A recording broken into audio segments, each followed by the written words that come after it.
Warning. The following podcast will contain spoilers for Station 11 by Emily St. John Mandel, which we will be discussing in depth today, as well as The Passage and The 12 by Justin Cronin, and The Road by Cormac McCarthy. Sorry. Is that delicious, whoever's having that? Oh, yeah. Greg? It's just chai. Well, it sounds delicious. That is like the perfect sipping sound. I guess my mic is working perfectly then.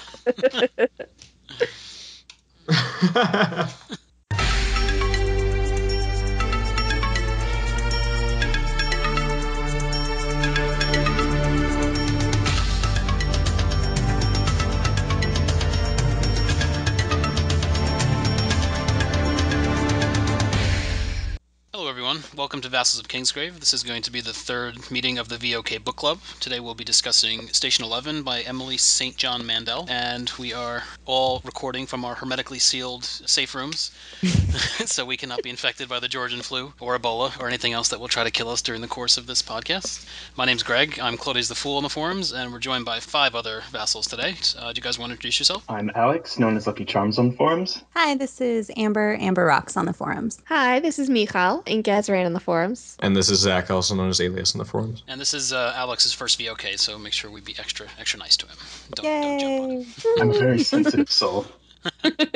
All right, so just to start off, I'll do a very brief overview of the book. Of course, it will be spoiler-filled. Basically, the book just came out a couple months ago. It's published by Knopf in the U.S. and Canada, and it has been hailed as the post-apocalyptic book, but for literary readers also. It has been shortlisted for the National Book Award, which if it wins, all the literary world will definitely freak out and say how awful it is, as some of them have been saying already.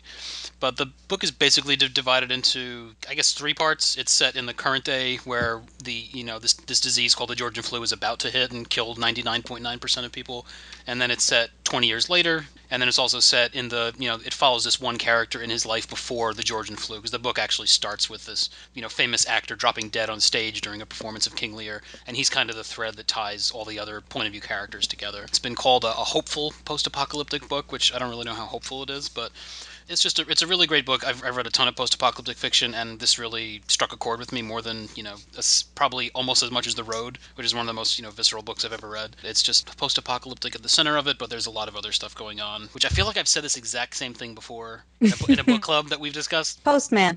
Yeah, the Postman, of course. Yes. That's what you need to say. Postman. How did I forget that? If nothing else, I'm getting people to say those words more often, so eventually the movie will be watched. But what did you guys think? Just a general, what you thought about it and your appropriate lemon cake rating? I guess I'd give it 4 knife tattoos out of 5. There we go. Good choice. I think structurally and formally, this book is fantastic. The only real criticism I have is I don't think any of the dialogue was particularly memorable, but I think Mandel is great at capturing sort of the awkward passive aggressiveness of human interaction.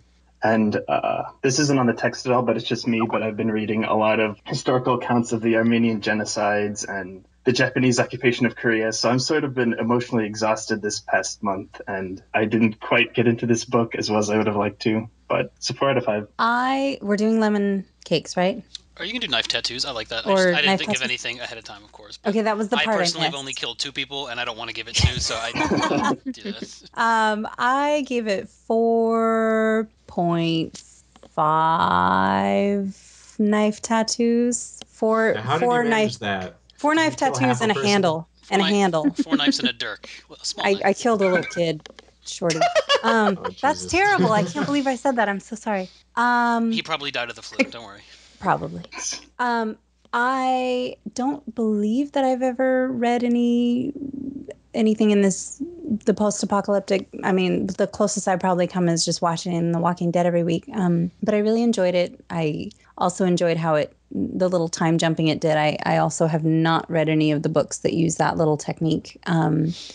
Yeah, I would reread it probably in a couple years. It was pretty quick and easy. Well, you'll be getting a text file of the top 10 post-apocalyptic books you should have read by now from me. There are many. So I guess no one's going to hate the book. That's we're all going to be enjoying it, but that's all right. 3 to go. It's a good book. I mean, what can you do? Right. Let's not have controversy for controversy's sake if it's something Exactly. good. Michal, your thoughts? Well, I'd give it 1 knife tattoo. No, I'm joking. Oh, shit. Oh, that's No, I think this is probably, I mean, I go back and forth, but it's between a 3.5 and a 5 stabbed lemon cakes or whatever. I I think it's a really solid book, and I think in retrospect it's very, very immersive while you're reading it, and it's very absorbing, and it has gives you a lot to think about. I think it's maybe a little bit thinner on reflection than I thought it was while I was reading it. But that could also just be, me being like, okay, now I have to talk about this and thinking, like somebody who like read it and appreciated it and then moved on Right. might, might not have the same opinion. But I think it's a good book, and I had similar like visceral feelings as when I read The Road, but I didn't want to die like when I read The Road. Yeah, So. it wasn't that bad. For me, I did really enjoy this book. I'd give it 4.5 bloody lemon cakes, knife tattoos, what have you.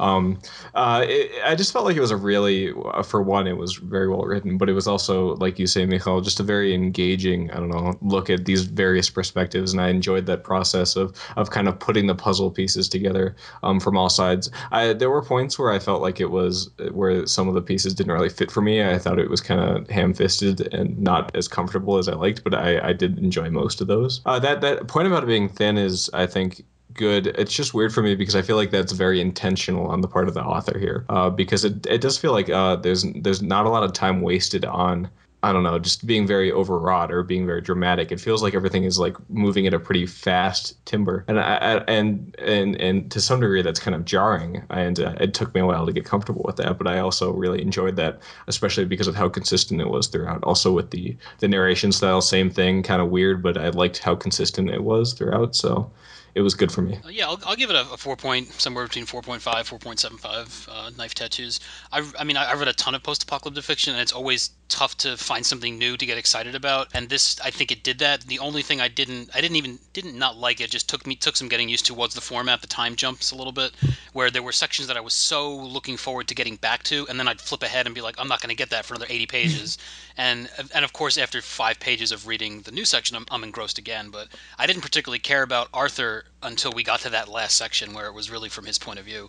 Yeah, I really loved. I got used to the format, and once it clicked, it really stuck with me. But just the breakdown, the scenes that were set while everything was falling apart, I thought were the most powerful. And I really liked Kirsten as a character, even though I kept calling her Kristen. I just can't say Kirsten.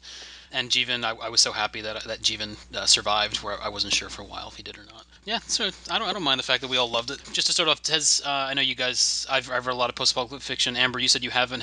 Did this book remind anybody of anything else that it was kind of echoed with, or did you really think it kind of stood on its own? I mean, it definitely reminded me of The Road in terms of travel, and I mean, I think it's actively courting that comparison.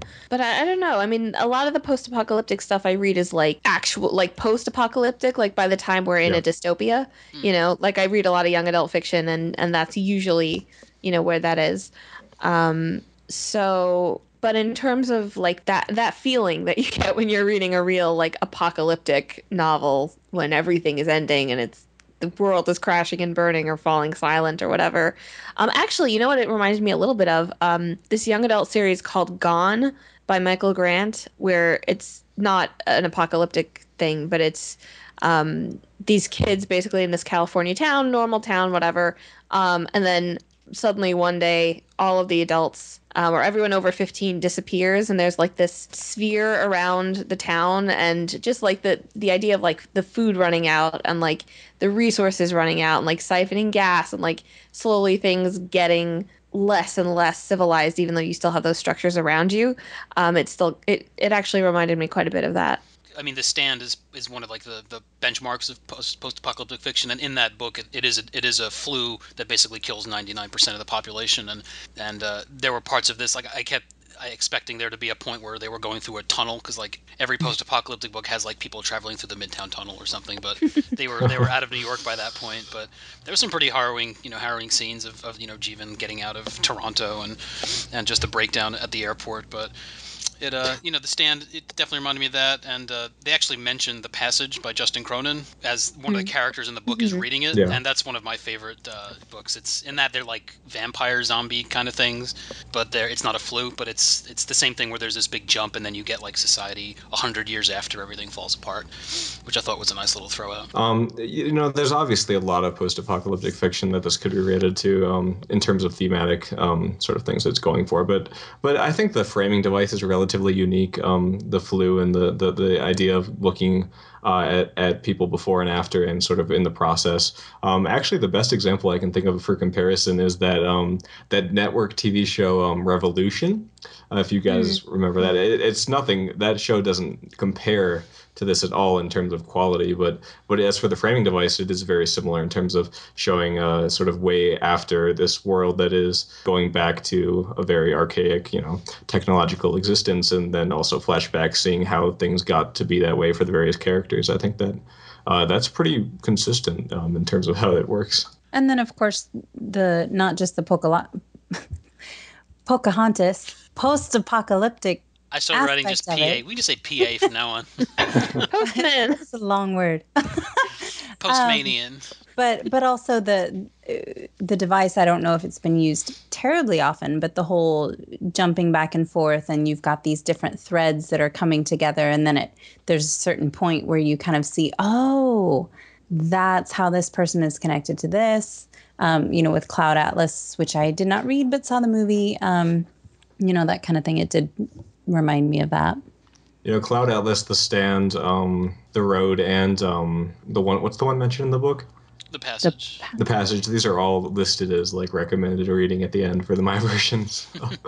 So we're pretty on point here. Yeah, the time jumping, it kind of reminds. I don't know if anyone else has read Slaughterhouse-Five by Kurt Vonnegut, but that book is you're led to believe that the character is actually jumping around in time. He's doing it in his mind. He's not actually doing it, but that took some getting used to. And the first time I read that, I really didn't like the book, but the second time I loved it, and now it's one of my favorite books. But this kind of reminded me of that, and it did take some getting used to, like that did. I wanted answers, and she dangled stuff in front of you, and then brought it together at the very end, where it was worth the ride to get there.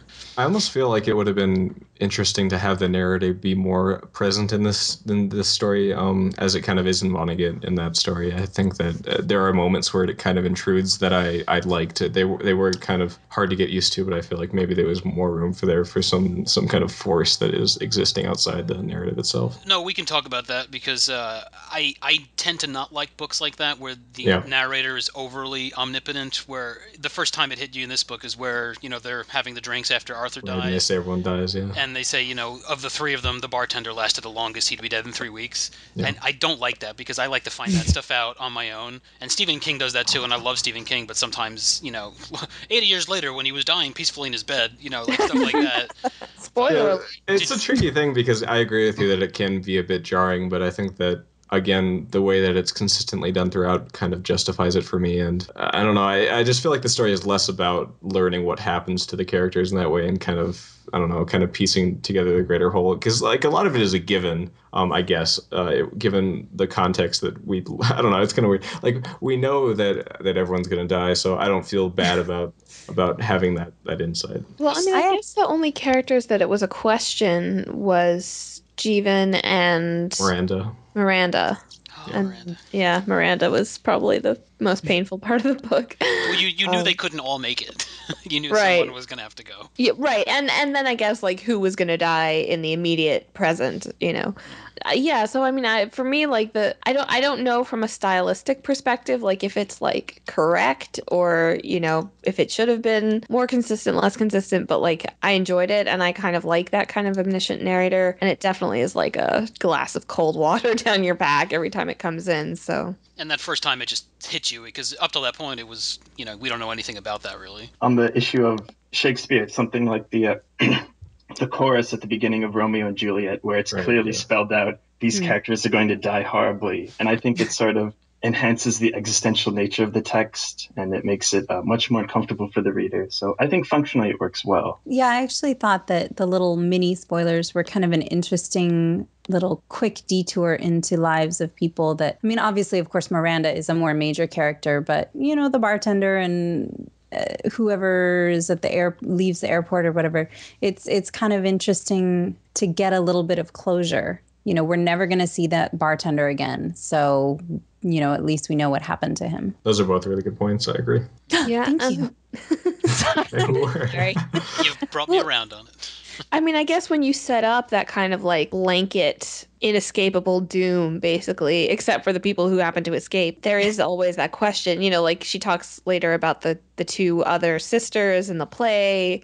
Like one died in the morning, one in late afternoon. And like, I mean, for these purposes, I think it does kind of like reiterate her point, especially because we are like, as much as like the horrible death and destruction is like obviously extremely evident and palpable in when the flu hits, you're still kind of seeing the like day to day, like, oh, there's people, in the present day. So it's possible to forget it a little bit. Yeah, it's also that it makes them not statistics, not just a number, even if it's just a roll, and knowing that this person lived and then they died. It's knowing that 5 billion people probably died as a result of this, but when it's a person. More than that, it had to be. Yeah, If it's I never. 99%. Was there like 7 billion people on the planet now? I might be off by 2 billion. I honestly don't know. Is it? It's 7 billion, right? I think 7.1 billion. 7.1. All right. So yeah, so it's probably like 6.5 billion, probably, or even more. Well, the prophet claims 99.99% of humanity died, but well, we also there was like the brief mention of early reports being that would be the mortality rate before things went dark. I think I remember that. As we found out from Clark's chapter, it really just depends on circumstances, though, because if one of those people on his plane had the flu, then they all would have died. But the fact that it seemed like almost a miracle that many people ended up at the airport that weren't infected by it. In a lot of books that deal with disease killing people, it seems like there's a group of people that are just immune to it. And in this, I don't think we're led to believe that. It's basically, if you get it, you're gonna die from it. Well, no, because we have that person. I think it was in Jeevan's part where he was with his family and they died. His whole family died. And he didn't get it. Yeah, so he was immune. Biologically, that has to be the case. I don't think. I think there is always some kind of, maybe I'm just comforting myself. No. What I meant was if you get it, you die. It's not that there's no recovering from it, right? It's if you get it, they say you're dead in a couple days, right? Mm-hmm. So there's no instance of someone being sick and then recovering, I think. So yeah. But I mean, speaking of Miranda, I thought, I don't know, I thought that was maybe like a bait and switch. Like where is she? Like Manila or like somewhere in Malaysia, I think. Some like island nation basically, and I'm like, oh, she's on an island, like maybe they're okay. And and it's interesting too because she is not really aware of anybody around her being sick, and then everybody apparently just comes down with this and she contracts it too. Yeah, and she's actually the only POV we get of a person getting sick. So yeah, I did get that sense, especially with that early insight of her being delirious on the beach. I obviously thought she had it maybe, but I wasn't sure if she'd actually die because it doesn't, overtly say she dies like some of the other people. But then, yeah, we do get her as the person who is the only one that we see actually getting sick and dying directly. Yeah. So I just want to know, did any of you have a particular character that you liked more than others? Or I mean, I liked Kirsten, I liked Jeevan, but I don't think we really get to know.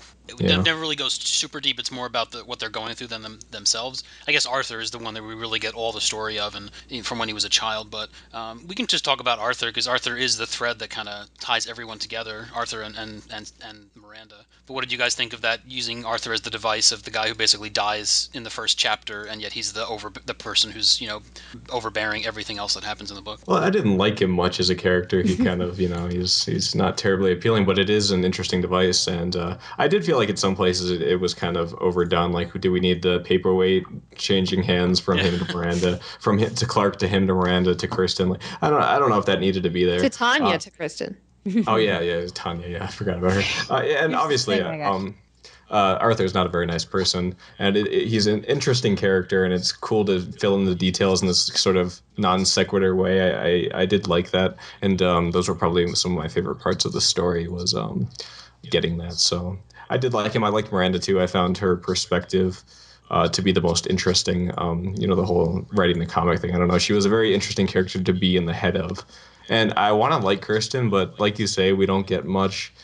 She's the most classically the one you'd want to like, but she felt a little generic to me compared to the other characters. Yeah, I put down as my favorite character probably Miranda, just because she kind of seemed to have the most going on in her head and in her heart. Yeah. But I didn't think that Arthur was, he definitely got a range. Like, I kind of thought the whole coming from the island thing was almost a little too perfect as somebody who comes from this amazing place where, you hunt and fish and there's, everybody knows everybody and you're on an island in nature. Like, it almost set him up to be too good. Like, you have to like this guy. He has to be good in his soul because he came from this beautiful place. But I thought that all his misdeeds and his failings were presented in a really human way. Like, you could kind of see how that machine of Hollywood and celebrity in this day and age, can take down anyone. And he didn't start off as a really amazing, heroic person. He was just a guy. And so, of course, by the end, he's kind of just a pathetic douche. But I didn't dislike him. I kind of got the sense that he was the type of person who, not an inherently bad person. Like, I think his relationship with Kirsten was probably supposed to indicate that he hadn't, lost whatever made him a good person. But at the same time, the whole thing that Miranda observes and that Clark observes, that he's acting while he's around them, I think that more than anything kind of made me dislike him, because, like, as much as, fame can change someone and be like, oh, I have to leave this wife for this actress and then this actress for this trainer, and then, which also didn't make that much sense. It was kind of chalked up to, like, human weakness, which is, like, I could understand, but he was, like, marrying them, which made it a little weirder. He was complicated, but like she almost wanted to make him a nasty guy. And this isn't a criticism, but she kind of stopped just ahead, or like just gave him just enough good pieces to keep us marginally, like, or to not be like when Kirsten kept thinking about him, like, ugh, that douchebag, Yeah, I think the thing for me is that he is very human, and I think the problem maybe with that idea of it being weird that he's marrying them and then breaking it up is that we're missing obviously a lot of information. We're skipping a lot of time, so we don't get to see these marriages really go bad, except maybe Miranda. We kind of get that last moment, And I do think it's a relatable, well realized character to have that human, like, just keeps breaking everything and he's going in circles, and the part about him acting around people, I think that is the thing I dislike most about his character. But it is very relatable, that whole, like, dramatic feeling more about himself than he does of others. Like, the best example of this I can think of is when he's writing. Well, the writing the letters. Like, I don't know. It just seems like he's very invested in his own existence, and something about that puts me off. Is that where he's writing Victoria you're talking about? Yes, I would agree. Okay, who was Victoria? Just a friend from the island. We don't His really childhood friend. Yeah. Oh, we weren't supposed to, like, realize that she was somebody.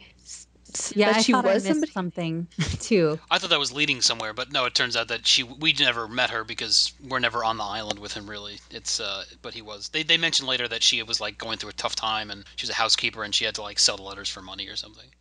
I think. The other thing too was at the end him being all about, like, not having any worldly possessions. I don't know, just something about him, like, just, like, very invested in doing and, like, thinking out his actions and what they mean, and it is very, like, an actor kind of thing, like, what the significance of everything I do, and I don't know, that is a little bit off-putting, but I do like it as a character trait.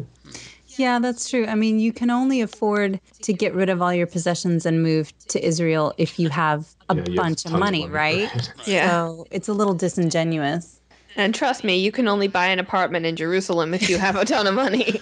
Yeah. I want to talk a little bit about just the setup of the world that we get, because 20 years later is about the farthest that we see, but we get, like, glimpses of year 2, year 3, year 4, year 5, and the one complaint that this book gets is that it's a hopeful apocalypse. And Janet Maslin, who reviewed it for the New York Times, she's usually really even-handed, and she rarely, like, is vehement about books, but she had this kind of, like, scathing line saying that a pandemic shouldn't be so hopeful. And do you guys think this actually was hopeful? I don't think it actually was. I think that just the fact that so many people died, there weren't as many people left to cause trouble. I mean, when 999 whatever percent of people die, you're not going to have roving armies of cannibal bands because there's going to be a ton of stuff available, at least in right after after the fact. Okay, it was something that occurred to me. I don't think the argument is as strong 20 years in the future. Although I wanted more detail, like, okay, what are you guys eating and where are you getting your water and is stuff still, because like drinking out of a stream nowadays, I don't care if you're in the Canadian wilderness, would be psychotic. 20 years in the future, have the chemicals all flushed out, like I'm curious about that kind of thing. And she seemed interested in them enough that I was wondering why. Do they dig latrine pits every night, the circus? Like, what do they do? I was curious why she didn't go into that. But, like, I think the point where, like, the actual apocalypse didn't seem rough enough to me was when Jeevan left his apartment. And first of all, I was like, why? Like, why? Why would you leave? Like, I'm just gonna go out they're out into of the wilderness. food. Why? Okay, go to the other apartments in the building. Like, I mean, he's not gonna find food. I mean, I guess he did, but like out in the wilderness, is he? I don't. Well, I think he just was trying to get to some place because at that point he didn't know if this was I mean, they knew everywhere had it, but if there was a town somewhere, or and he was always watching people leaving the city through the binoculars and everything. But And there's a degree of a lack of logic to his decision making that I think it fits the situation. Like, he's not thinking totally clearly because he's just desperate for something. He wants to find something that because he's been so starved of interaction. He is frank, but after that he has nothing, and he needs something. It feels like. Well, and that was what everyone else was doing, right? Was, roads were flooded out to the airport, or, everybody thinks that, okay, just because I have no communication here and I don't know what's going on here, I should go somewhere else, when really, there's nowhere to go, but nobody knows that at this point. And that's one of the most terrifying real, things that the characters have to come to terms with, is that the government is not going to come. There's not going to be the Red Cross showing up, passing out blankets and saying everything's okay.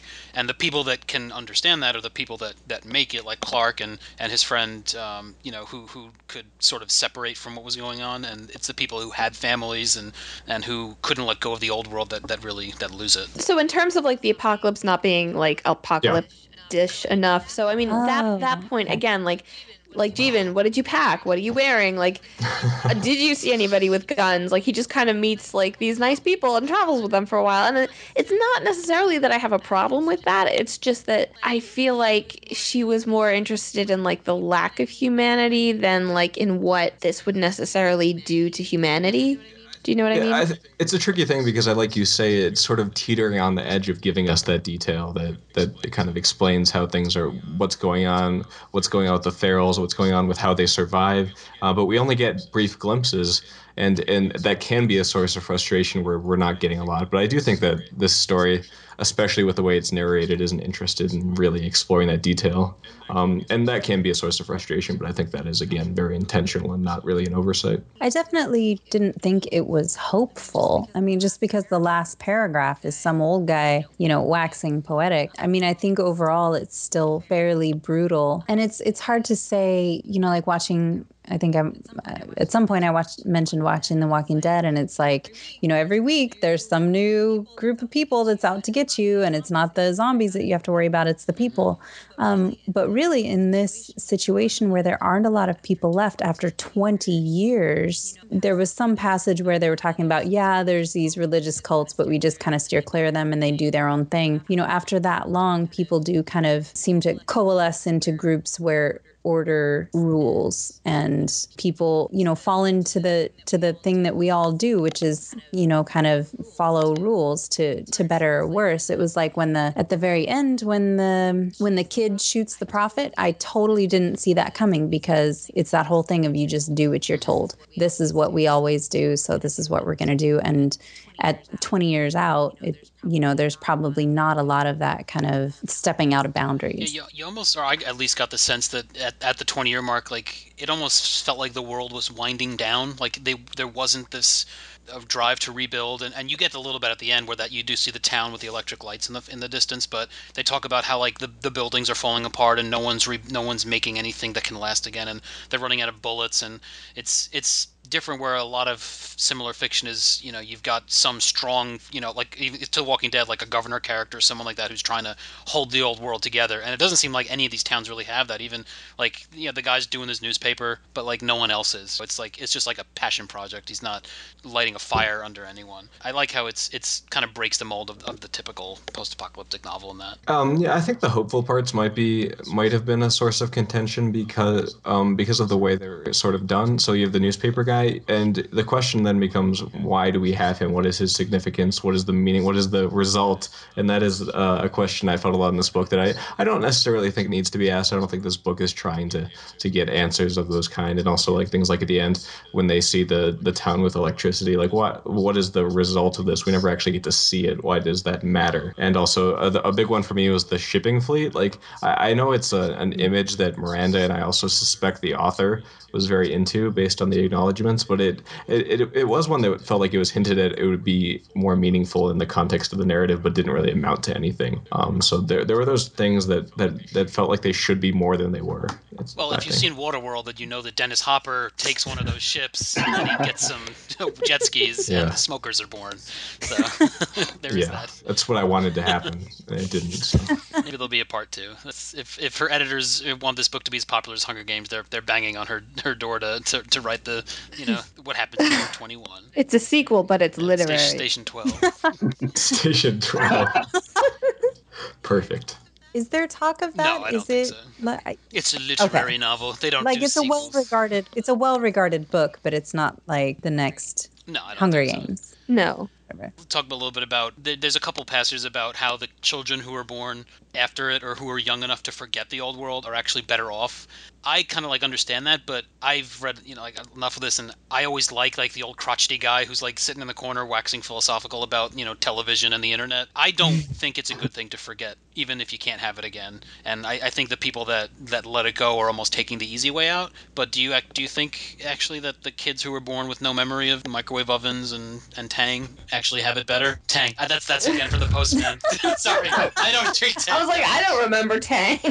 I'm channeling the postman. He goes, "We walked on the moon once, Abby. You've obviously forgotten microwave oven." And yeah, okay. Anyway. I don't think that the novel, as much as it's the world is winding down, I think that the electricity coming back and, the idea of the sparks of the internet still hanging around, I think that means something. So I don't necessarily think we're supposed to be it's never coming back, just let it go. But at the same time, I think that Mandel wants us to think about how much we would miss, 99% of the planet dies, and what are we missing? The internet, you know? And that's almost a joke about that one guy who powers up his bicycle to get enough electricity, and what is he doing? He's looking for the internet.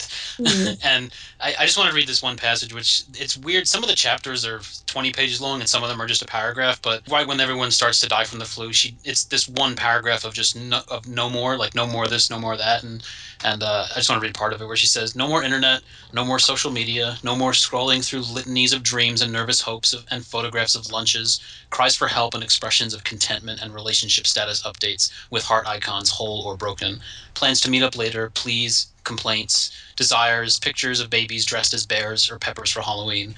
No more reading and commenting on the lives of others, and in so doing feeling slightly less alone in the room. No more avatars." So she's definitely commenting on the superficiality of how we all live online these days, and I don't think she'd miss that, but of course that's what people are trying to get back. See, I thought that that was a little heavy-handed. I didn't really like that.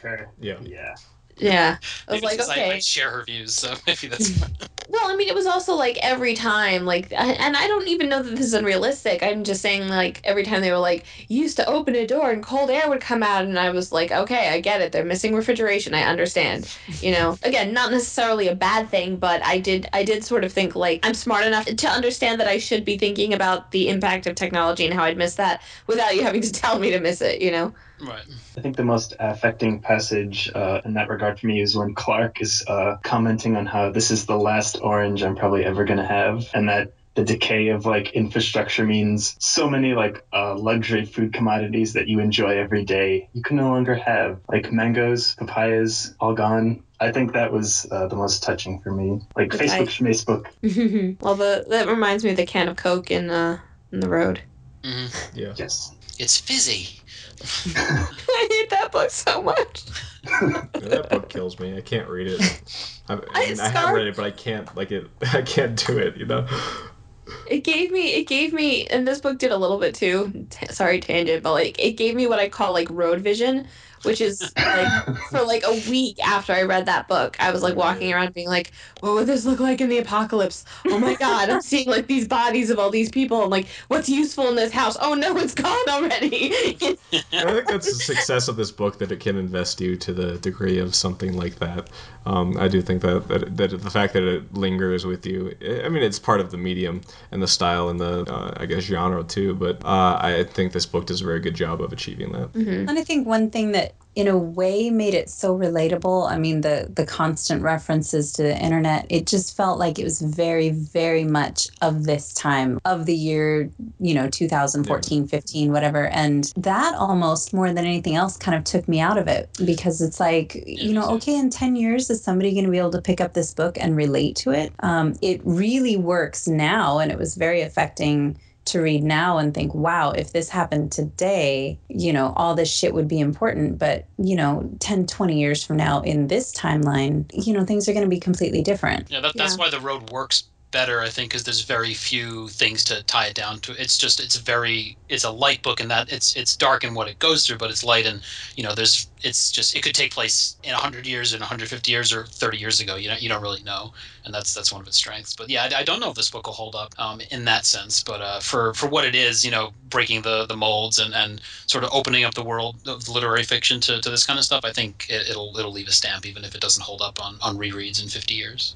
But does it open up I mean, like, we're just going through the books that we've read that are post-apocalyptic, and, I mean, The Road, obviously, and there's a bunch more that are coming out. Like, don't feel like this is as revolutionary as people want it to be, like they almost want to be like, oh my gosh, that genre that only teenagers read, somebody did it pretty, but like, I don't feel like that's actually the case. I mean, I have plenty of issues with the Hunger Games, but I think those are pretty well written books. I'm not saying they're like amazing literary fiction, but just this idea that, like, again, Cormac McCarthy, not exactly a slouch. No, not at all. Just that there has been this resurgence in literary fiction using science fiction tropes, and now all these authors are getting nominated for Booker Awards and national and book awards, and that didn't happen before. And even this year, you've got this one, you've got Howard Jacobson, who wrote this post-apocalyptic one, and it's set in England, and it's just like, it seems to be the cool thing to do at the moment. And That's maybe weird to me, though, because I think that it has been at least a thematic thing that has been very consistent through literary fiction for a long time.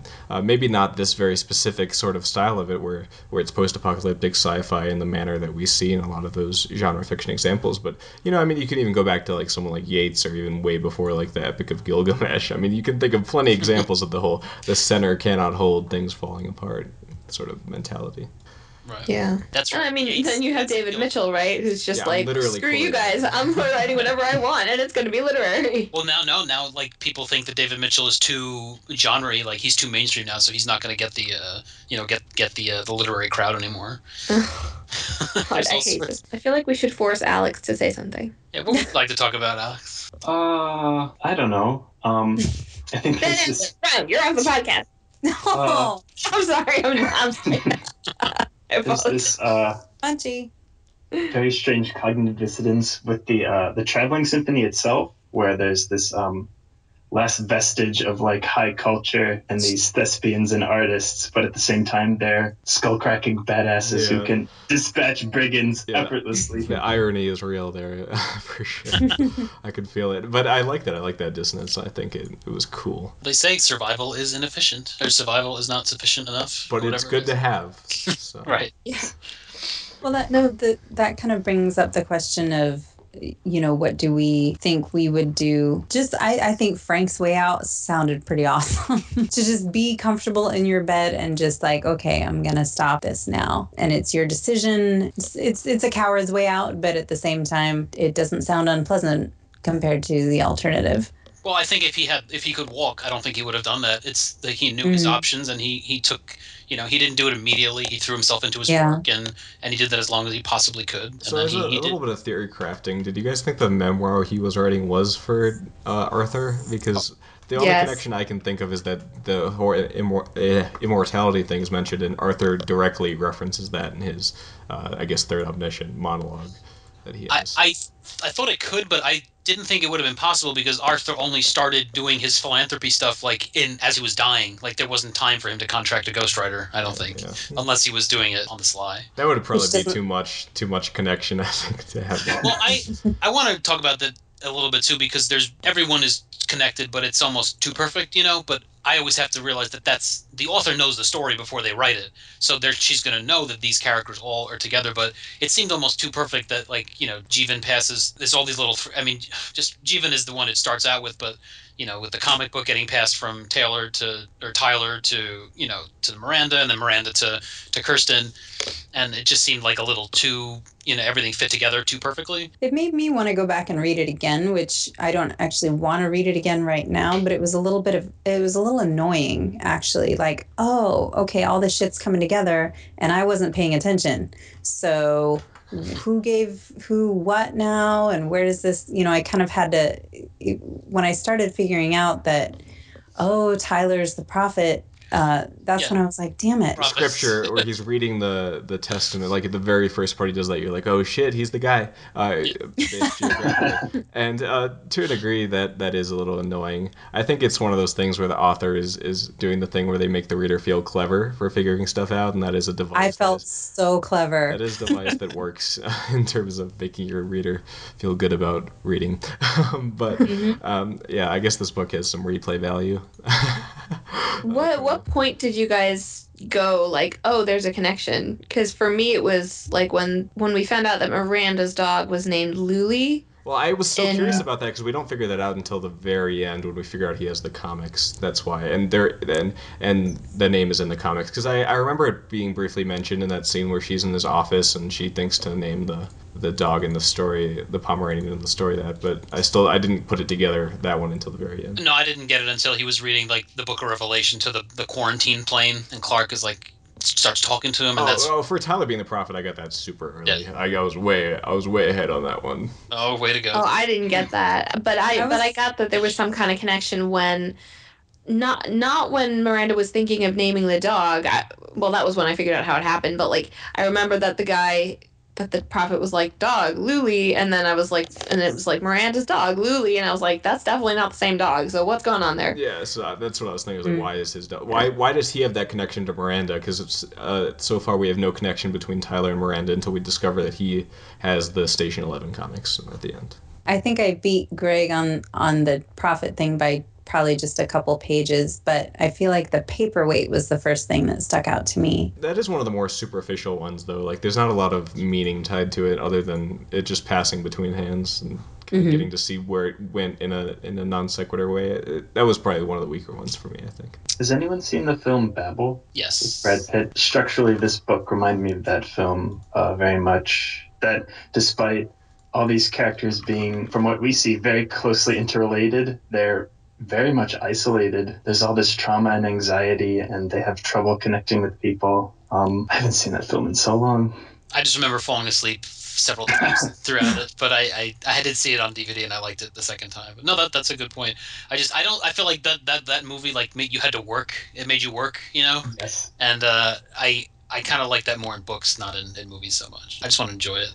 And I do think this is a book that did make you work a little bit, and I did enjoy that process for some of it. I liked the organization for the most part. I liked the interview between her and the librarian guy whose name I can't remember, kind of being slowly revealed from different perspectives, from Clark's perspective, and so on. I liked that kind of stuff. I liked that it was kind of piecing itself together.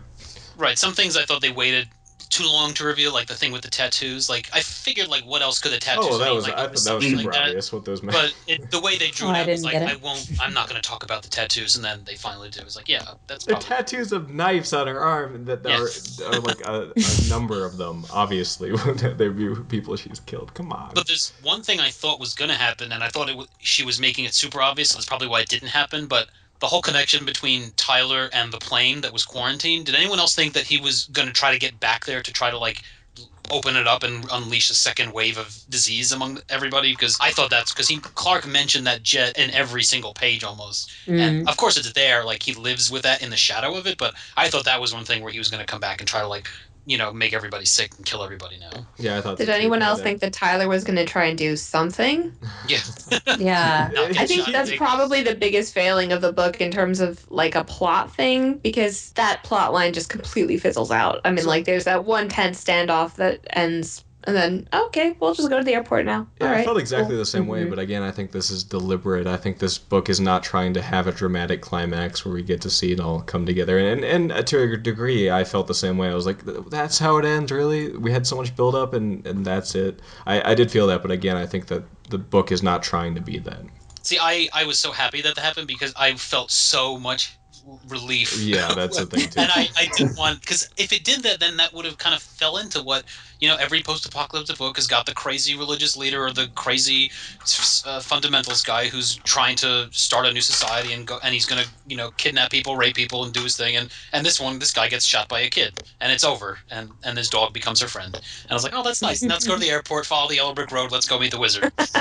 I was glad that when that did happen, though, and it was really abrupt, that okay, shoo, there's still plenty of pages. Like it didn't just chop off the story. The whole point has kind of been detailing the world and seeing what has happened, and so you got to continue to see a little further on. I did kind of think there was some point after they got to the airport and Clark's like, oh, I'll tell you tomorrow about the Station 11, blah, blah, blah. Yeah, he was going to die. That. And I was like, oh my God, he's going to die. He's totally going to die right now. And I was glad that he didn't. What I hated was that once we get that little resolution, and then there's like 60 pages left, and then you turn to the next section, and it's Arthur from like when he was like, oh great, now it's 40 pages of Arthur, and then 5 of the actual story I really care about. I kind of felt cheated every time it went back to Arthur. I get it that he's the thread, but I wish more of the book was set in the year 20, because most of the book is actually set before, and it's really more of a pre-apocalyptic book, or just showing what's wrong with society in our day. I feel like this could be partly due to background, because I think that if this book was like a sort of George R.R. Martin style, like super long epic, then it would have lots of that cool stuff that we want to see, like what happens next. And again, I think this book is trying to be more concise with that stuff, but I do think it did fall pretty flat at the ending. It didn't end in a strong way, I think. Yeah, see, the thing I have a problem with in terms of Tyler and the whole prophet thing is that, and maybe this is part of marketing, not necessarily Emily Mandel's fault, but, like, the front cover of the book is like, the flap is like, when Kirsten gets entangled with, the creepy town of St. Deborah on the Water, which they leave in the first 15 pages. And, and this creature, comes into the eye of the prophet. And it's like, there are things like the electricity coming back that I don't need to know the end of, like I'm perfectly content with that just being there. But then there are things with like, I feel like if the prophet thing was important enough to be a part of the story, then there should have been some other fault. I mean, Dieter, the guy who dies, like, it's a freaking mistake, I mean, and not that there's anything wrong with that. I just felt like there was some element of it that needed to be pulled taut, and there wasn't any element of it, I mean, like, they even, there's no, like, why does he dig the graves, whatever. It's like the whole first part of the book for me seemed to function on atmosphere, and there was no, like, pull through for the atmosphere. And I think that is a thing you can call this book out on. I think that there is partially just this writer didn't really achieve that narrative climax, that sort of strong finish that a lot of, I mean, that's a hard thing to do, to achieve that. Yeah. So but also I think she's telling the story of society as a whole more than any single person's story, so that's why that too, yeah. It's not what this story wants to be necessarily, but I do agree it was a weakness for me, just from me enjoying the story. It's just like, oh yeah, we kill him, we'll take his dog. I kind of sympathize him because he's the same comics as me, and that's it. Yeah. I sort of prefer, rather than having sort of governor-esque big bad human antagonist, that the prophet does sort of feel inconsequential in the grand scheme of things, and that he's sort of off abruptly, and what's left of society just rumbles on. It does seem a little more almost realistic that way, and less like a movie or or well, book, I guess, but you know, where it's built up and there's all this action. You know, it's more just, you know, this is what happens in these people's lives, and you know, they go on. Yeah, it's a tricky thing because I don't totally buy buy it. that. I buy that sentiment, like of it just being it just life goes on, and I understand that, but still, you do always have to ask that question when you're reading stuff like this, like, so what? Why do I care? And there was definitely some of that for me, and I still love the book, but I did feel that too. For me, it kind of called into question the relevance of Station 11, like, you know, which is, hi, doggy. Oh, I assume that was somebody's dog. I don't know. that would be me. That's Lily. Oh. Jojo. But I forgot what I was saying. The relevance of Station 11. Yeah, comics. right. Relevance of Station 11. You know, which becomes this link between Tyler and Kirsten that neither of them ever really understand. And I you know, when it ends like that, and it's just this brief moment of connection, I don't know. Like, I didn't really understand, like, where Tyler got all that crazy from, you know? I mean, His mom, I think, this whole idea of I them being the guess. chosen people, you know, it was this thing going back and forth, and he had only very few things to entertain them. One happened to be the Book of Revelation, which in those circumstances can be, you know, trouble. Were you guys disappointed that we didn't find out what happened to Kirsten in year one? I think if we got it, it would have been as awful as we think it was. You know, something pretty bad went down, and no, I'm not disappointed particularly because we didn't get really anybody in year one. It was kind of in just brief little sentences as to what happened. Yeah. We only really get what's his name?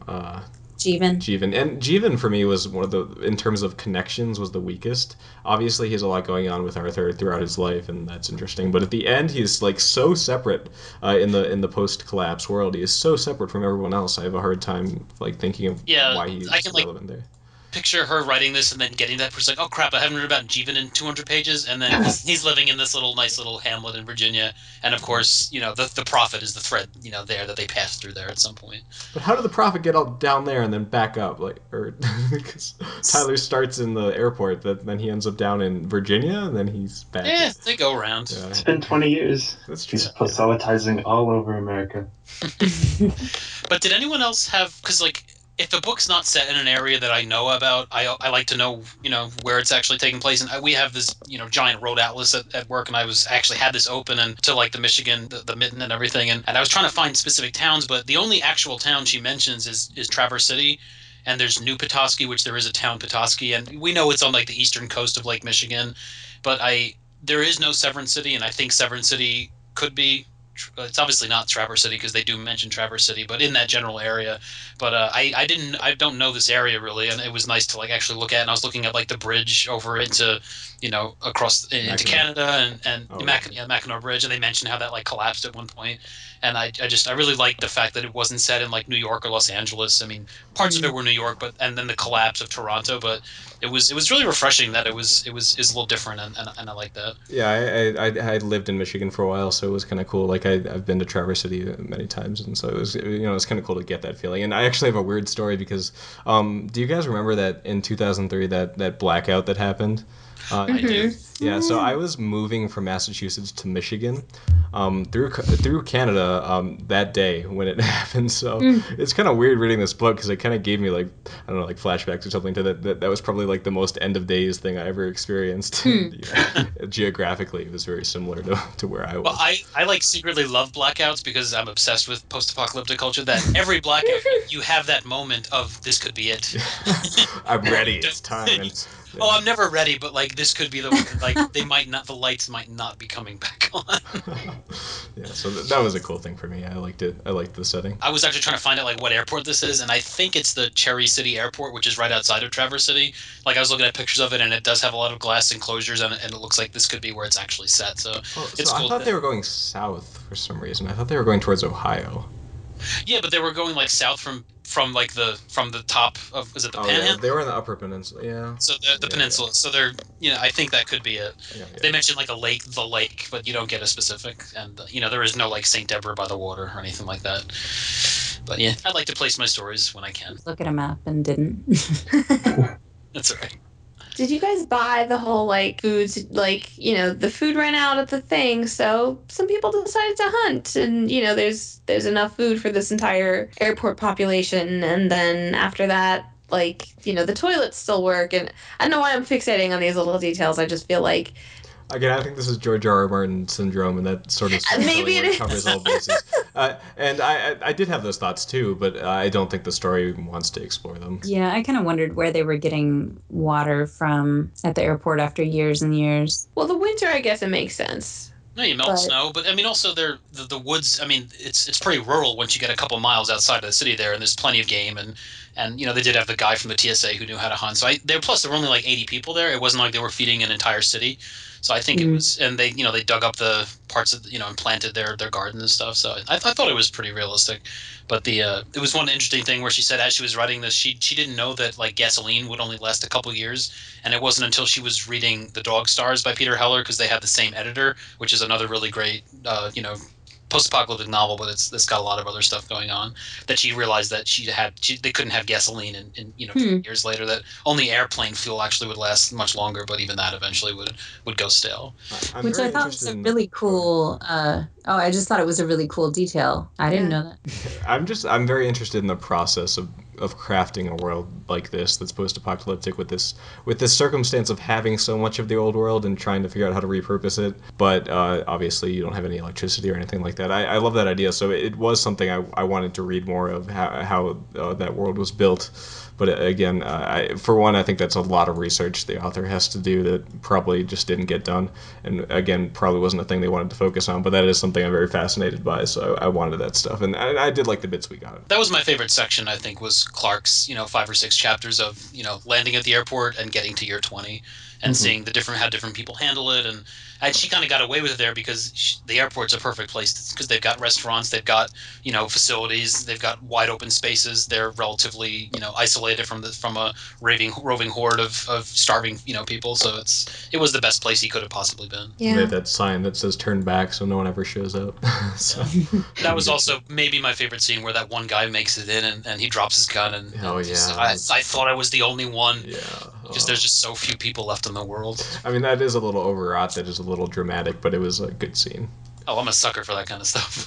Yeah, me too. So I guess we should talk about the Museum of Civilization, because that's kind of that's where everybody meets, and it's kind of the the focal point of the novel, or one of the focal points. Did you find it realistic the way it came together? And do you think that that's necessarily a good idea, or is it a constant reminder of what's gone and what we can't have anymore? Well, we have museums of civilization now. Yeah, museums. Right, exactly. And I love, it's funny, she was listing the things that he had in there, and so much of it seems so mundane. But when I think of times, like, I love to go into an old historical house that, has the rooms roped off and they have the clothes on mannequins. And I love just that everyday, day-to-day stuff of like, okay, what did these people do? Not what great feats of whatever did they accomplish, but, what did they do when they got up in the morning? What did they brush their teeth with? And, just those little human touches that I thought were a cool thing to keep mementos of, regardless of whether you think you should just stop teaching people about the past or not. And we do get that passage then there about the snow globe and all the things that are human about it. And again, that's another thing you could say, oh, this is too much, but I did like that. And I think that is a very true, realistic thing that I can totally buy a person like Clark or anyone being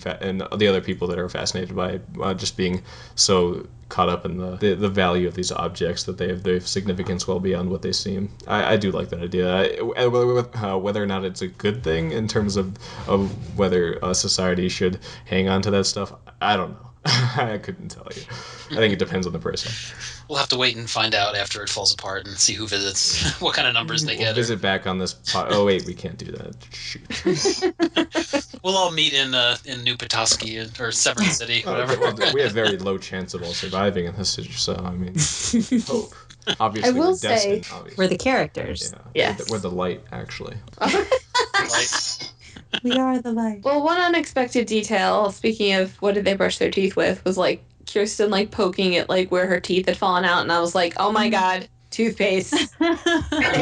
toilet paper. Adding to post-apocalyptic plan, toothpaste. And the thing she wants most is a dentist. Like I love that. I think that was actually one of the few character details I really liked about Kirsten. Whereas I felt like in many other ways she wasn't too interesting, but I did like that part in some other ones. Yeah, Greg, one question you had on the doc is just about like what would we miss if, because she did make such a point about stressing the internet and the technological stuff that we all take for granted. But when I was trying to think of, okay, what would I really need? It's like hot water, heat, air conditioning would be pretty awesome. But, just those very basic necessities that are make you comfortable. I would miss you guys because there would lose connection to you guys. You stole mine. Got it. Although I did lose I broke my phone the other day and was without a phone for about a full 24 hours. And it was pretty lame. And then it kind of reminded me of when I wasn't on the forums too much when the forums went down for that couple months or whatever it was. But, I can imagine.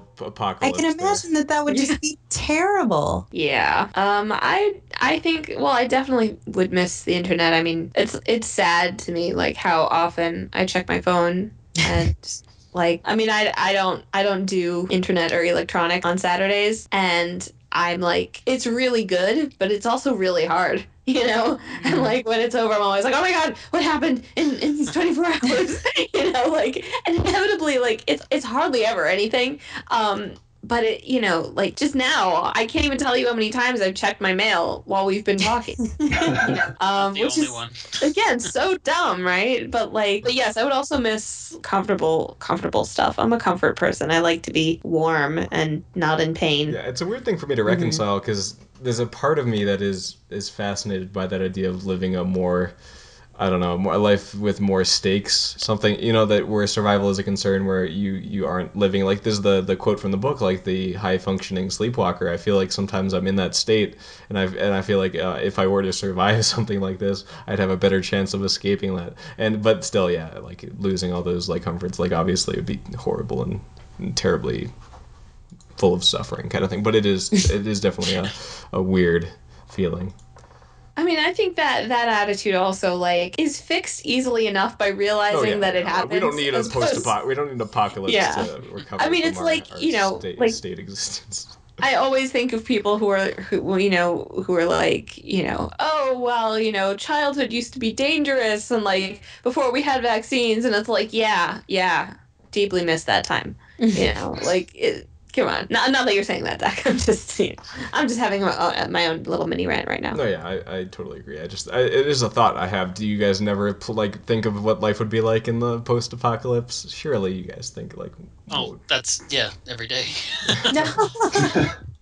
Well, speaking of the renewal of resources, which is part of what made, I think, the road so terrifying, because that was like this finite feeling, right? And it seemed like there was no potential for planting or whatever. But something that was curious to me was like once the electricity went on in that town, it occurred to me like, well, why didn't once the plague was over and like year 3 or 4 or whatever, like those electricity stations are still there. Like those don't actually run off of any theoretical resources, right? They're just like it's water or like it's a power plant. I mean, right? Does it not need gasoline? Am I exposing my idiocy once again? Planet of the Apes. You just need strong monkeys to move some rocks. I guess if they have people that still know how to activate the grid, like know how to make it work, then that could theoretically, I mean, that's how they get it back running. But it's not like some other things where literally the electricity can't be, like it's gone, you can't get it back. But I think that it's just a question of getting the right people in the right place.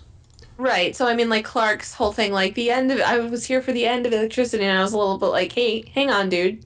Like, somebody's got...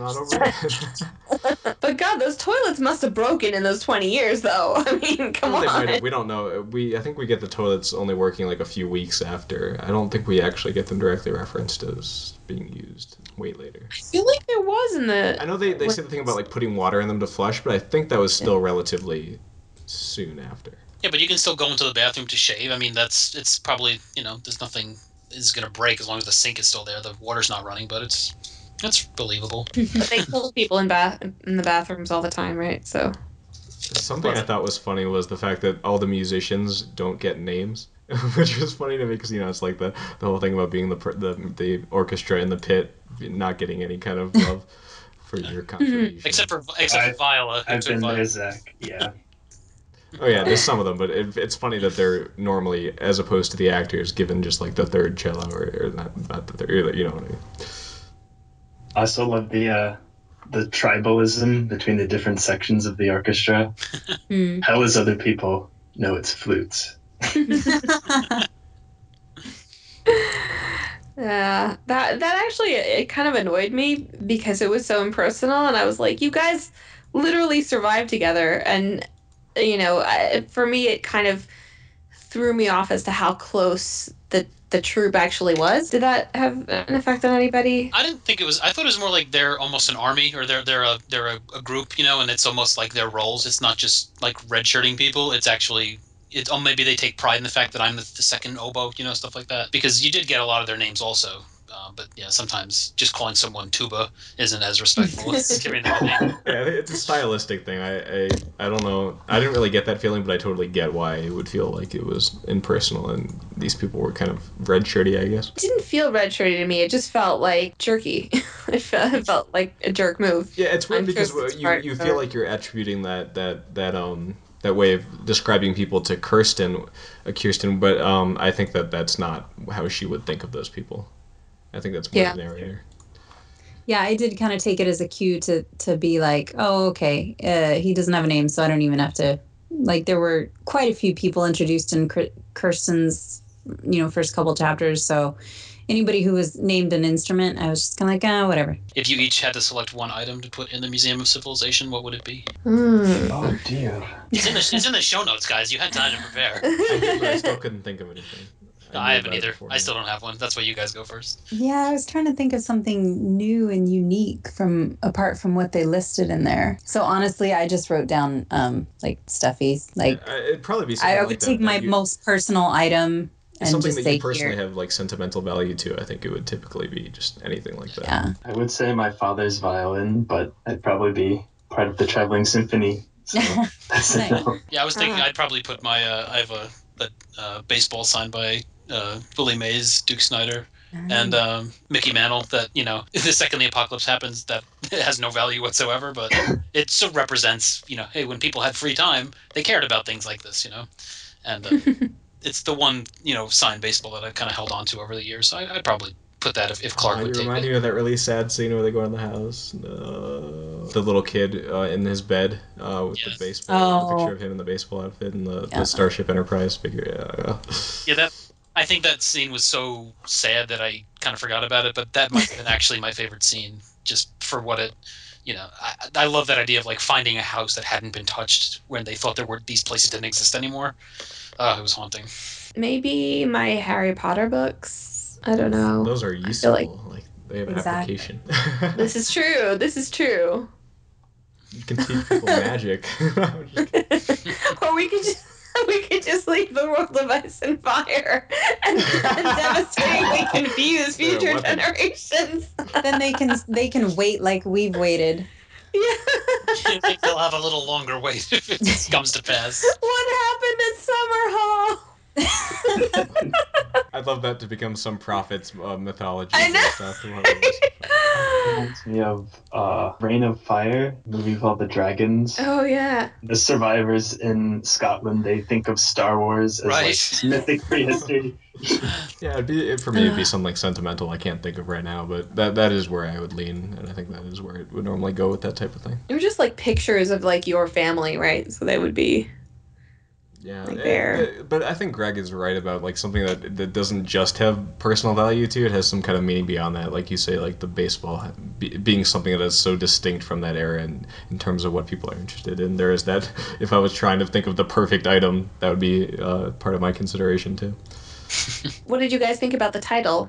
I want to read these comics. I feel like you're right that you're right that it feels a little weak as a framing device. It feels like that the author was interested in just a cool idea that they kind of fit into it. It doesn't fit as neatly as I would have liked, but I do like it, especially from Miranda's standpoint, as a a piece of fiction. I think it sounds cool. Well, and there was the whole kind of reference to the undersea people and just kind of living in limbo. Yeah. You mean, do you think you liked it as an appropriate title, or that it was wrapped up? Yeah. Oh, yeah. Did you guys think that it was like the right title for this book? I think it's a good title. Just before I knew what the book was about, like, it didn't mean anything to me, so it's not like year one or something like that. Like, I just liked it because it's mysterious in itself, and you have to read the book to find out. So I liked it, but yeah, like, I do writing workshops, and that question always comes up: does the title work? And I don't really know how to answer that question, because I feel like it people try to make titles more than they need to be. I think it serves that function of kind of being a thing that is important throughout the story. It's a cool title. I don't know. I think it works fine. Yeah, I wasn't so satisfied with it, but I mean, I don't know that I have a suggestion that would be like not post-apocalyptic, you know. Yeah, I don't want like a phrase or something. Like, I don't want it to be called like survival is insufficient or something like that. Right, yeah.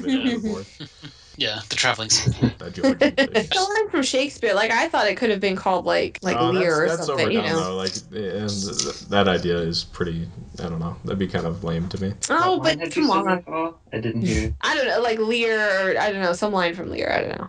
Oh, flies are to wanton boys, we are unto the gods. Yeah, that's a great They title. kill us for their sport. Let's go with that. Nice. Wanted boys. The gripping tale of a girl in a post-apocalyptic land. Yeah, no. it would have sold very much better if it was fanfic. called Wanton Boys. I mind people would have I read would it. it in a give us whole like 5 different more Bloody Lemon Cakes if that was the title. It sounds like a steamy fan fiction. Exactly. Ooh, let me check if there is Station 11 fanfiction already. I doubt it. Hang on. I'd like to think that someone would actually make the comic book, because it's only 2 issues, but I would still want to read that, even though we kind of know the story. I mean, she never finished it. That's true. Like, Piece of side content, if someone's willing to do that, I think would be a cool thing. Yeah. Well, the book designer for the UK edition did create the covers for them, so maybe he'll continue that on his own. yeah, it'll be in the world of Station 11 that comes out. Just to end it, I just wanted to read the actual last paragraph of the book, because it encompasses the whole hopefulness of it, and I don't think it's cheesy. I actually really enjoy it, but I think we'll go out on this note. It's basically Clark, who's managed to survive at the airport for 20 years, and he's finally seeing like a flicker of civilization coming back with the lights that are going on. And he says, Clark looks up at the evening activity on the tarmac, at the planes that have been grounded for 20 years, the reflection of his candle flickering in the glass. He has no expectation of seeing an airplane rise again in his lifetime, but it is possible that somewhere there are ships setting out. If there are again towns with streetlights, if there are symphonies and newspapers, then what else might this awakening world contain? Perhaps vessels are setting out even now, traveling toward or away from him, steered by sailors armed with maps and knowledge of the stars, driven by need or perhaps simply by curiosity. Whatever became of the countries on the other side. If nothing else, it's pleasant to consider the possibility. He likes the thought of ships moving over the water toward another world just out of sight. And that's when the container fleet shows up and saves the day. Yeah.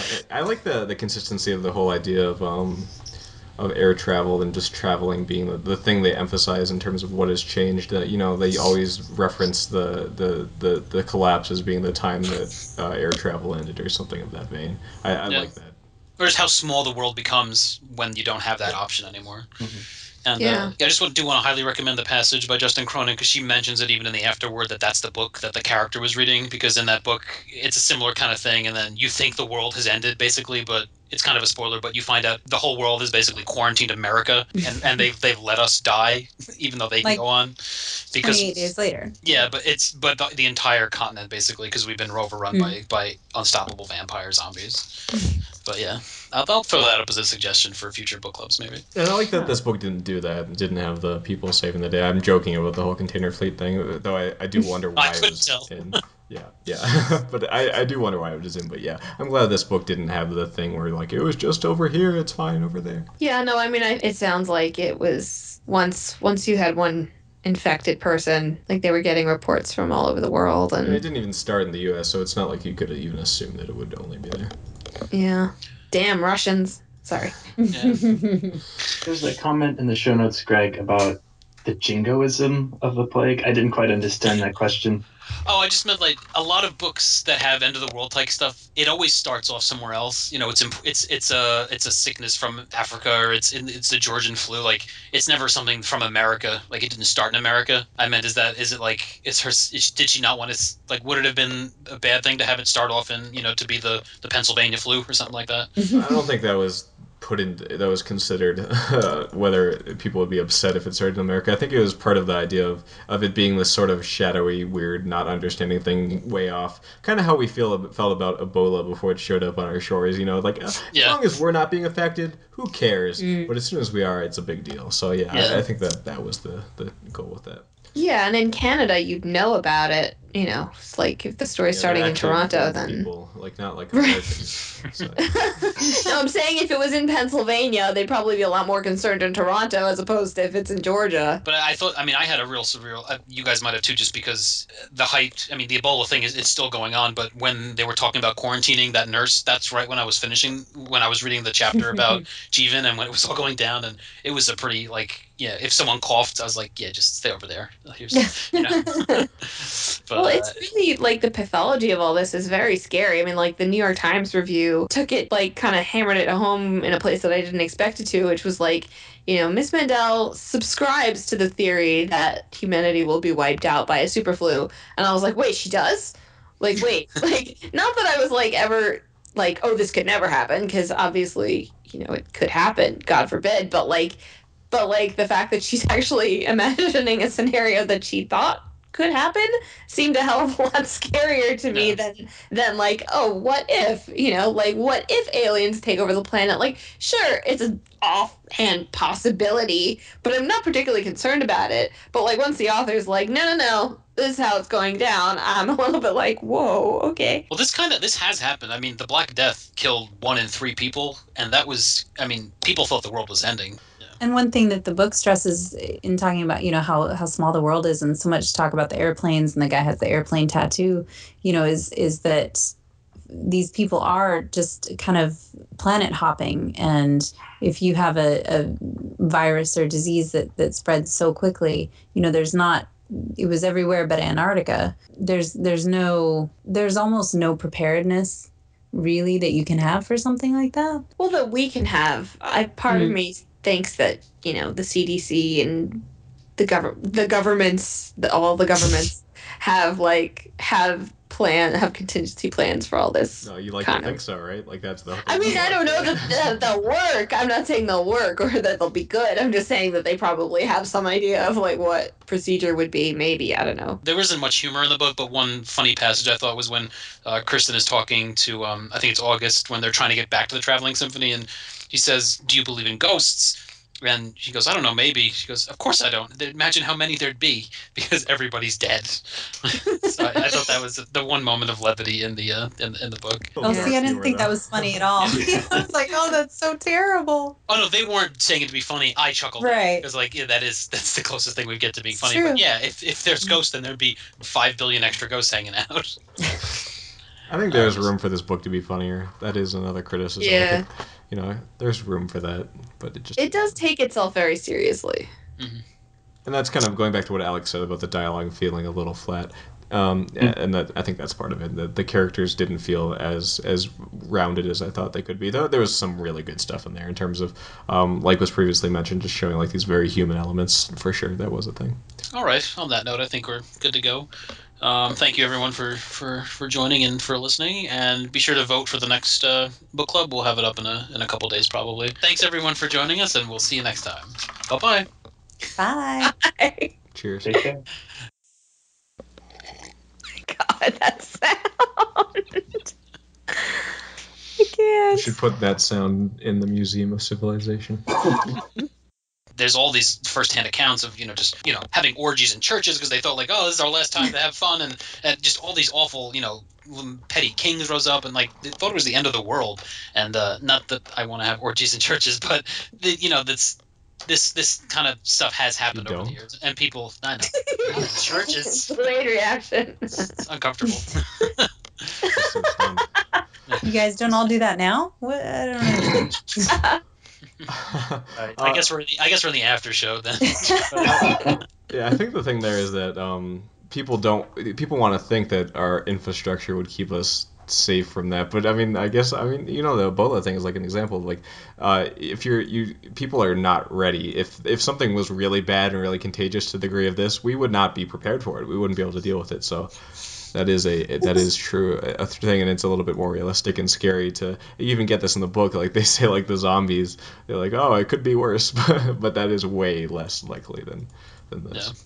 Well, that's what confuses me about like zombie apocalypses, that it is so rapidly spread, because the reason why Ebola doesn't spread in places with proper containment as much is because it's currently transmissible, only through fluid. Airborne is a completely different, that's why everybody gets colds. Like, it's a completely different, like, category of worry and terrifyingness. I forget why I was saying that. Why was I saying that? To send this off. To show that, like, we think, for me, it's like we think that we would be safe, like, in the circumstance, but it totally is, like, a thing that could happen. Like, we're not any better off than the Black Death, I think. Well, maybe we are, but... God, that sound! I can't. We should put that sound in the Museum of Civilization. There we go. Now we're in the after show. I just like to have this. I thought once we were in, like, the Black Death, and... We probably were. I'll cut a lot of that out. Where we have our orgies. Yeah. Preferred orgy location of choice. You would have an orgy in churches. It's all hard benches. I mean, really. This is true. I guess there's a lot of traction, but... Now we're getting down to it. It's all about positioning. God, that sound! I can't. We should put that sound in the Museum of Civilization. Are you guys, is anybody here survivalist? I was talking to Texas on the forums about, like, how this book made me want to, stash some decals. Shane? Shane, yes, Okay, Shane. I haven't spoken You to knew him. who it was. Does that mean I'm Long Island? No, because this is not in your name. You're the Okay. fool. You're the fool. Okay. Yeah. I'm the boulder. Well, anyway, I was like, this book makes me want to store 60 gallons of water in my basement. And he was like a crazy person, and he's like, well, how do you think I am? I have 50 gallons of I water. love that scene because it And definitely I don't know if he's kidding or not, but, like, I'm not joking. I actually want to do it. Like, I feel like eventually, if I, like, ever have kids and whatever, I will probably be that person. Yeah, even if I don't think that Jeevan fits so well into the latter half of the narrative, I do love that first scene of him, just because I think it captures the anxiety of that feeling of nothing being safe, and the sort of, like, I don't know, like hypochondriac, like extreme fear of everything and wanting to do whatever he can to isolate himself. I thought it was a very effective way of demonstrating that feeling. Yeah, and I went through a phase when everybody was at, like, the Y2K craze in 1999, and I was in ninth grade, but I used to, like, take my allowance and, like, buy cans of food and put them in the basement. And I've talked about it before, but how I was like actually depressed that it didn't happen, because I was so looking forward to not having to go back to high school. And I got used to it, but yeah, I really, because those are the first books I really read, was like, those movies I was obsessed with. But I would love it, but at the same time, I would die. I would not make it. Yeah, the thing is, I have no useful skills at all. So. Oh yeah, I'd be super dead, but I still, like, imagine, like, what it'd be like, even though I have no chance. You know what gave me that idea also, like, being that crazy prepared person? Like, other than the fact that, like, I know some Holocaust survivors who, like, do that as well, storing things. But also in The Road, there was that scene where they find that, like, underground safe house, basically, of the people who had prepared perfectly for the apocalypse and died before they could get there. Yeah. And I was like, just thinking, like, oh my god, those people are crazy and brilliant, and then, yeah, from then on, I'm like, sometimes I'm really like, okay, what do we have in the house? Right, but even the more you prepare, it's only a temporary measure. Like, Jeevan had 60 gallons of water, and it got him through, a couple weeks. But at one point, it's going to run out, and you have to you need a long-term plan. And unless, I mean, I know there are people out there who do have, like bunkers filled with, and that is more of a long-term plan. But even that's got an end date. You have to set up the sort of much... in this context. You have to have that actual renewal of resources, like the farming and the the hunting and actually being out there and not just hiding in a hole. And I suppose that's one reason for being forced to leave is I could have me personally, once I run out of food, I don't know how to hunt nothing. I feel like I could have all the people that I'm closest to in the world and we could be in a bunker somewhere, but none of us probably knows how to, purify water or desalinate water or any of those just things. Put drips of the black substance that if you have, I think that's all you have to do. That's my thought process. Drink it through a t-shirt, it'll be fine. Yes. Dead. You're dead. You're dead. You're dead. Yeah, exactly. One of my favorite, I don't know if anyone else has read the Change series by S.M. Sterling, but the first one is Dies the Fire, and it's set like technology just stops working, we're thrown back into a dark age, and this one guy raises himself up as this, the Lord Protector of Portland. It's set in Oregon, and he divides society up into useful and unuseful people. And if you know how to fix a car, if you were a mechanic, if you were a woodworker, then you're going to get a position. And everyone else just became slaves. And they're talking what did you do? It's I was an analyst at an insurance firm. It's oh yeah, what did you those kind of, they don't have substance, and it's not gonna help you in this world. And it scares the crap out of me. Who's gonna need a bookseller? And I'll be the roving guy with a pack of books, selling books from town to town. Well, yeah, you could be the librarian guy. That's maybe you wouldn't. Yeah, but I gotta survive. I gotta survive to get to that point. But that's still, protect me. It's still a valuable thing. No, absolutely, I know. And that they talk about here, where the books, Shakespeare and Station 11 are the two texts that survive, and they survive for different reasons. But they mention a couple times how Shakespeare in his time, the plague was ever present in that society, and every couple of years 60,000-70,000 people would just die, and it was just a way of life, and people have been living with this kind of stuff for generations. It's only with medicine in the modern times that it's kind of been squashed. But even 100 years ago we had Spanish flu, which killed 8-10 million people, and that's not that long ago. And Ebola today, it's very timely. God, that sound. I can't. You should put that sound in the Museum of Civilization. But then again, the Ebola thing has been such a shit show that We're all gonna die, guys. That's how we'll survive. I will miss you guys so much and be so concerned about you. Oh. No, I seriously think about that sometimes. I'm I've made so many friends online. If the internet dropped out, I would really miss people, Well, I think of that, I live 2 hours away from my family, and I think if it ends, do I have to try to get back to them, or can I just go on with my life and start a new life? I know it sounds kind of cruel, but I think of it as am I going to be that guy who's going to have to journey to get back? And I don't know. Do you have an answer? Of course I would try, but I wouldn't like it. By the way, just FYI, I won't be coming. Yeah, you guys come over here in case of a zombie apocalypse. I hope that didn't make me sound too cruel. I'm a realist. You have to. I've got plans now. Yeah, sorry. Yeah, you got to be ready. God, that sound. I can't. You should put that sound in the Museum of Civilization. I know everybody wants to do Perdido Street Station, so I feel like that might win this time. But there's always new books coming out, so we'll see. I want to do the Bone Clocks. Was that the runner-up for this one, or? It got a couple votes, yeah. It's a long book. I'd love to talk about. I would like to do the Bone Clocks too, but it's a big one. I'm afraid of We'll just bring the vote then. We're both curators. We can do that. Why do you think my choices won the first three? Yeah, you're really on this, Greg. I actually think. Well, Wait, did you get that? You didn't do Half a King. You didn't suggest that, did you? No, I voted for it because everyone else seemed to be voting for it. But I went along with that one. God, that sound. I can't. You should put that sound in the Museum of Civilization. All right, so we're all good to go? Good to go. Good.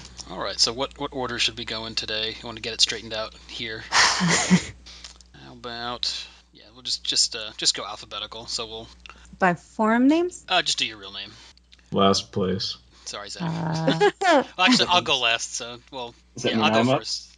Yeah, no, I'll do the intro just so you know, just so when I go, and would you like to introduce yourselves? Everybody doesn't go, wait, whoop, and talk at the same time. Wait, LuckyCharms, what is your name? Alex. Alex, hi. You beat Amber by 1 second letter. Yeah. Oh, thank goodness. I hate going first. you love it. No, I hate it. Okay.